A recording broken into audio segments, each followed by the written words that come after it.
morske. Ok, dobro. Spremni za još jednu malu priču? Ok, bila ovako išla priča. Na jednoj velikoj obali mora valovi su izbacili sve morske zvijezde van. I zvijezde su bile po pijesku.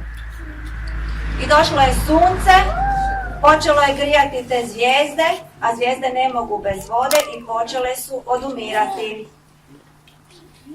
Po toj obali šetala su se dva čovjeka.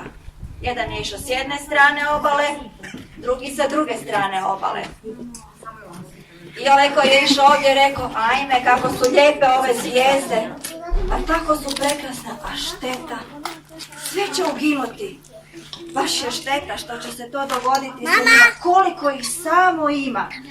I tako je on razmišljao tužno i hodao je, a sa druge strane je išao drugi čovjek i nešto je radio. Ne mogu.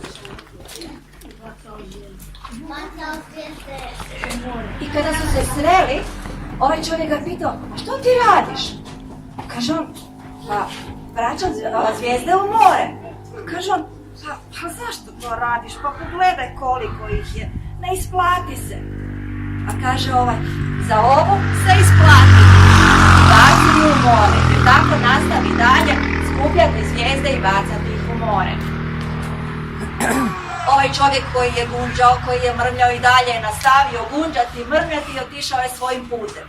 A ovaj čovjek koji je skupljao zvijezde, pokušao ih je što više skupiti i baciti u more. Znači, ovo je priča jedna kako u biti mi razmišljamo. Ponekad razmišljamo tako da nam je sve negativno, da nam ništa ne paše. Kad kažemo dođi u crkvu, ma joj ne mogu, boli me noga, ma joj nemam novaca, ma joj susjed mi je ovo napravio. Imamo hrpu izgovora samo da ne dođemo Bogu.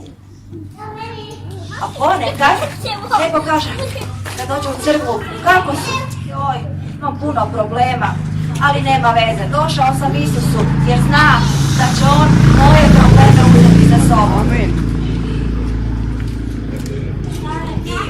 Ova cijela prilika sada koju imamo za Uskrs u biti govori o tome da je Bog dao svoga Sina da bi on ponio sve naše brige, sve naše terete, sve ono što nam nedostaje, svu neimaštinu, sve nezadovoljstvo. Ajde, prekini, ti više šeti. On je dao.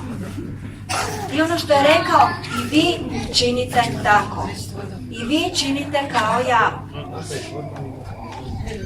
I evo, moja poruka za vas je ovdje, da vi odlučite kako ćete živjeti.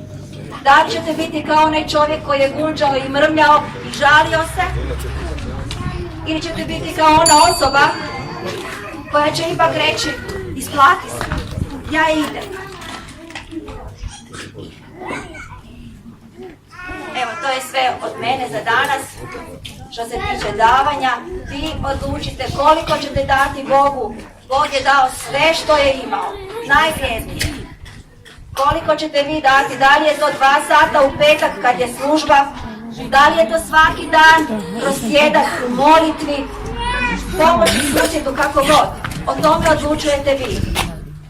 Bog kaže da nikad neće zaboraviti vaša dobra djela. Tako da ne morate misliti, ma ne isplati se. Isplati se. I onaj jedan put kada pomognete, isplati se. Božji blagoslov sa svima.